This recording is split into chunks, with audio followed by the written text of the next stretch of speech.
Haja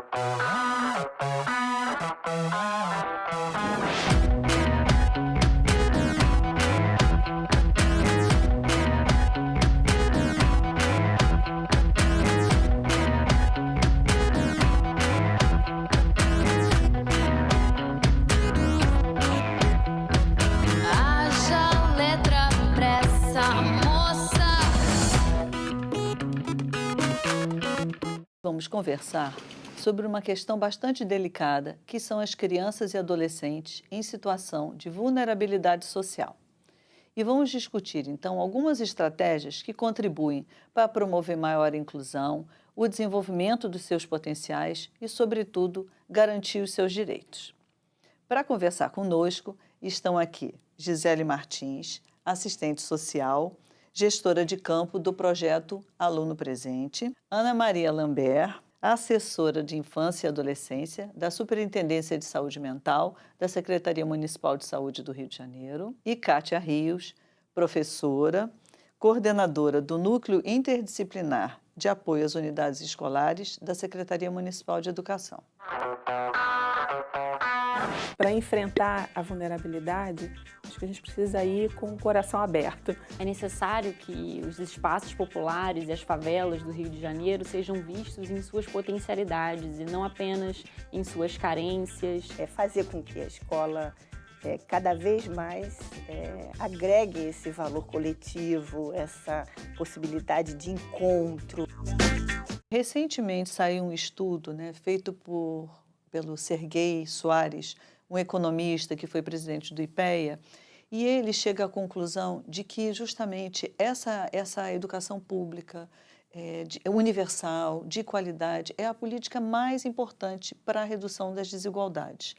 Então, eu acho que a gente poderia começar a nossa discussão de vulnerabilidade pensando justamente nessa relação das crianças e adolescentes com a escola. É necessário observar um conjunto de aspectos nos quais essa criança está inserida para que ela tenha, de fato, condições de assumir esse desafio que é estar na escola todos os dias, ter condições de acordar no horário, de caminhar, de ir até a escola, com condições para isso, para estudar, e voltar para casa, estar num ambiente que propicie estudos e acompanhamentos, enfim, é uma questão bem mais ampla do que simplesmente ir à escola somente. A escola, é uma instituição de escolha social, A sociedade escolhe essa instituição como parceira de um processo educacional. Nesse sentido, os adultos, a família, qualquer pessoa tem um certo compromisso com essa validade da escola, com essa importância da escola. Eu tive uma desavença com a professora, aí o diretor veio se meter, aí chamou minha mãe, eu não gostei e preferi ficar fora da escola mesmo e não quis mais voltar nunca mais. O trabalho mesmo básico é ir à casa, é ouvir da família o que de fato está acontecendo e de que forma nós podemos ajudar. Se não fosse por elas bater na minha porta, eu acho que eu não voltaria a estudar. Acho que eu não estaria aqui hoje.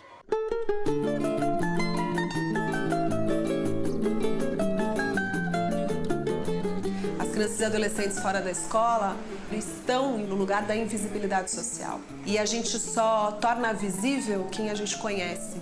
É preciso reconhecer com clareza quem são as nossas crianças, quem são nossos adolescentes, em que condições eles vivem, que desafios eles enfrentam, que não têm seu direito à educação garantido. Eu não voltaria se não tivesse alguém promovendo, inclusive uma mediação de conflito, que eu imagino que vocês devem ter feito, e fazem muito esse papel também, Como é que essas pequenas coisas de poder mediar um conflito de um adolescente com um adulto, e conflito para adolescente é o que não falta, Como é que isso promove poder escolher diferente, Isso tem nessa corresponsabilidade, Como é que isso faz diferença? E, ao mesmo tempo, esse olhar atento, para ver aquele menino que, às vezes, está com o pé fora. Então, essa sensibilidade que a escola tem que ter para ver aqueles alunos que estão infrequentes, que estão com conflitos, que está vendo que aquele menino não está mais se interessando ou que está flertando com outros interesses na comunidade que não vão trazer para ele o mesmo crescimento que ele tem na escola. né? Como lidar com isso? A escola, ela está dentro de um bairro, de um espaço onde todo mundo tem que partilhar desse compromisso de que a criança tem que estar na escola. Então, assim, se as pessoas todas passarem a observar com estranhamento se uma criança está na rua de manhã, está na rua de tarde, fala assim, caramba, o que essa criatura está fazendo aí essa hora, né? Será que a gente não pode... O que está acontecendo? E ter esse olhar mesmo de estranhamento para esse fato. O que a escola pode fazer, por exemplo, é observar a questão... primeiro, é fazer um registro qualificado da frequência escolar, né? Garantir que esse registro, de fato, seja feito. E observar antes que essas crianças saiam, promovendo articulações, e aí não só a escola tem que fazer, mas também por exemplo, que a observância lá dos critérios de recebimento do Bolsa Família não se restringam somente a uma questão burocrática e de punir quando a família perde o benefício, mas que os equipamentos de assistência, por exemplo, possam incidir antecipadamente sobre esses determinantes, essas condicionalidades, para que ele, de fato, tenha seus direitos assegurados, e não só receber o Bolsa Família ou não, né? Então, eu acho que é um compromisso que tem que ser partilhado por diferentes profissionais para além da escola, inclusive. Tem uma coisa da escola que é o espaço que é planejado e que o professor tem as condições de prever coisas. Mas a escola lida com algo que é da relação né? Entre pessoas, né?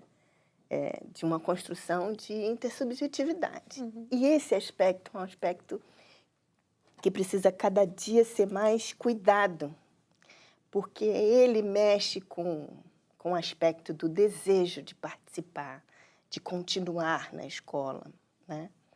Eu costumo dizer que não é o que eu ensino que atrai, é como a gente ensina que atrai, né? E que atrai e que faz com que cada dia seja um dia em que eu desejo ir para a escola. Não dá para planejar como lidar, mas dá para trabalhar um pouco essa questão da postura dos profissionais em relação a esses casos, né? E a gente vê que muitos profissionais, às vezes, quando trabalham em situações muito adversas, eles, de alguma forma, eles desistem. Eles também se sentem contaminados por aquela coisa da violência, eles acabam reforçando, ao invés de fortalecer a autoestima dos alunos, acham que aquilo não tem jeito, né? E essa postura exige essa aposta, essa crença na capacidade, né? É a história do crer para ver. No caso do aluno presente, entre as mais de 23 mil crianças identificadas na idade entre 6 e 14 anos que estavam fora da escola, 91% delas já estiveram na escola em algum momento. Então, isso diz muito respeito ao que a escola poderia também ter feito, talvez não só sozinha, mas em articulação com outros equipamentos, para evitar que aquela criança saísse. É preciso também desnaturalizar que existe um movimento, por exemplo, no início do ano, que algumas crianças vão mesmo sair da escola e depois a gente vai rearrumar aqui as turmas. Enquanto vocês estavam contando, me deu assim uma lembrança dos meus tempos de pediatra, de um rapaz que veio pedir um atestado porque ele queria começar a trabalhar, mas a anamnese de saúde do adolescente era uma coisa bastante completa, que você normalmente pergunta até como é que ele se percebe, quais são os seus interesses, como é que ele está na escola. E aí ele estava com um conflito enorme com a escola.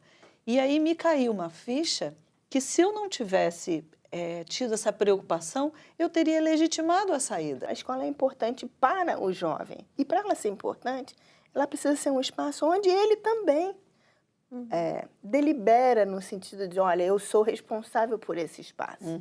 Então, esse é um cuidado que eu acho que faz muita diferença e impacta enormemente a decisão do jovem sair da escola. Então, aí vamos aproveitar esse teu gancho, porque você trouxe várias questões que também estão implicadas na própria filosofia do protagonismo juvenil, da participação, né? Quer dizer, a partir do momento em que ele se envolve, né, nas questões daquele ambiente, seja a escola, seja a comunidade, que a opinião dele é ouvida, né, que ele constrói junto soluções, que ele passa a ser valorizado a partir daquilo, né? Não só as ações passam a ser mais relevantes, né, porque foram construídas por pessoas, né, daquele próprio contexto, mas isso também impacta a própria autoestima dele, né? Então, no Projeto Aluno Presente, a gente, a partir de determinado momento, desenvolveu uma iniciativa chamada Geral Presente na Escola, que buscou, a partir de trabalho de alguns ótimos educadores, mobilizar ou reativar grêmios estudantis, pensando no papel que os próprios grêmios e aqueles jovens tinham no processo de evasão escolar. O que eles poderiam fazer? E aí, uma das questões que eles, dos esforços que eles empreenderam foi fazer uma pesquisa dentro das escolas, onde houve atuação dessa iniciativa, para entender o que levava os jovens a sair da escola. E curioso que apareceram outros motivos diferentes daqueles que a gente ia lá na porta, batia e falava com a família, porque a família tem uma delicadeza de tratar determinados assuntos, né? Então, por exemplo, a questão do trabalho infantil apareceu, porque os jovens, eles falam, é muito importante exatamente isso, como que os jovens conseguem ali, dialogando entre si, fazer aparecer determinados problemas que muitas vezes não aparecem nem em casa, nos diálogos em casa, nas conversas, mas eles conseguem construir vínculos ali de confiança entre eles, né? Eu estou lembrando de novo do projeto dos professores facilitadores, né, em que eu estava assistindo um encontro deles e um deles, um dos professores, fala que um aluno, o trabalho com esses alunos foi a partir de uma fala de um aluno dizendo que a rua dele não estava no Google Maps, né? A comunidade dele não estava. Então, eles fizeram um arranjo ali entre eles, junto com o professor, e mapearam, né, as ruas, né, da comunidade, né? Isso dá uma sensação, né, nossa sensação, né, de fato um pertencimento, um lugar, né, no outro social, né, imprescindível. Isso foi facilitado pela escola, né, a escola com outra cara, né, tendo isso que você chamou aí de espaço para essas conversas, né? O quanto esse espaço precisa ter o cuidado de escuta. Essas pequenas ações, às vezes, têm um impacto enorme na vida daqueles meninos, né? Tem um impacto enorme na vida dos meninos porque impacta fundamentalmente o processo de aprender.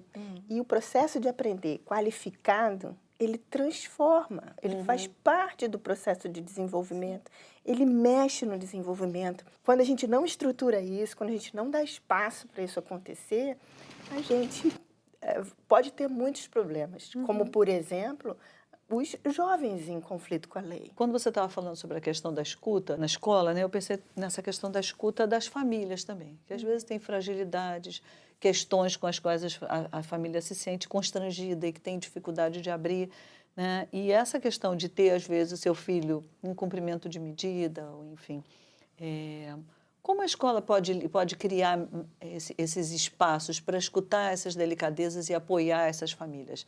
A gente lida com um grande preconceito, né? A gente lida com o modo com que os adultos e a própria sociedade vê o jovem nessas condições. Eu sempre faço a opção e faço a defesa de um processo de escolaridade conhecendo a história do jovem. Porque enfrentar nossos preconceitos é saber enfrentar uma determinada realidade.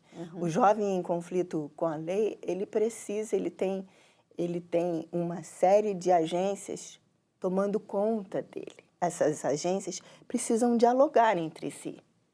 Se as agências entendem ou essas pessoas profissionais entendem que ele não deve ser narrado na escola como um jovem nessas condições, é preciso também assumir que o fato de conhecer as condições desse jovem impacta o modo em que eu vou lidar com ele. Sem essa posição, a escola vai fazer muito pouco. Acho que se estende também às famílias deles, né? Porque como é que essas famílias discutem? Não discutem, né? Não discutem o que é que está acontecendo. O que a gente tem tentado segurar, que também é muito difícil, porque a conversa entre as agências não é fácil, né? É a gente propor lugares que vão acompanhar esses meninos nos territórios para, de fato, poder fazer essa conversa. Ver que destino que dá isso, né? E tudo que vocês estão falando também passa justamente por essa boa articulação entre as políticas públicas, né? Como a gente pode atuar, né, de forma mais preventiva, né? Quando a gente identifica essas famílias em situação de vulnerabilidade, né? Famílias, às vezes, monoparentais, mulheres cuidando de seus filhos sozinhas, sem nenhum tipo de apoio, né? Como chegar lá antes que essas questões aconteçam, né? A estratégia de saúde da família tem um papel importantíssimo nisso, como a escola, todas as agências que estão ali mais perto, né, dessas pessoas, né? Na ideia da promoção de saúde, né? Você tem isso, né? Você tem a ideia de poder discutir assuntos, não só a pauta da saúde, né? Mas poder discutir os assuntos que chegam às unidades, que são diferentes em cada território. Isso eu acho que dá uma fundamentação ali, um chão, né? Nesse sentido do chão, para as pessoas poderem contar umas com as outras. Tem uma necessidade, né, Viviane, de fortalecer um trabalho coletivo, né? Fortalecer um modo colaborativo de trabalhar, né?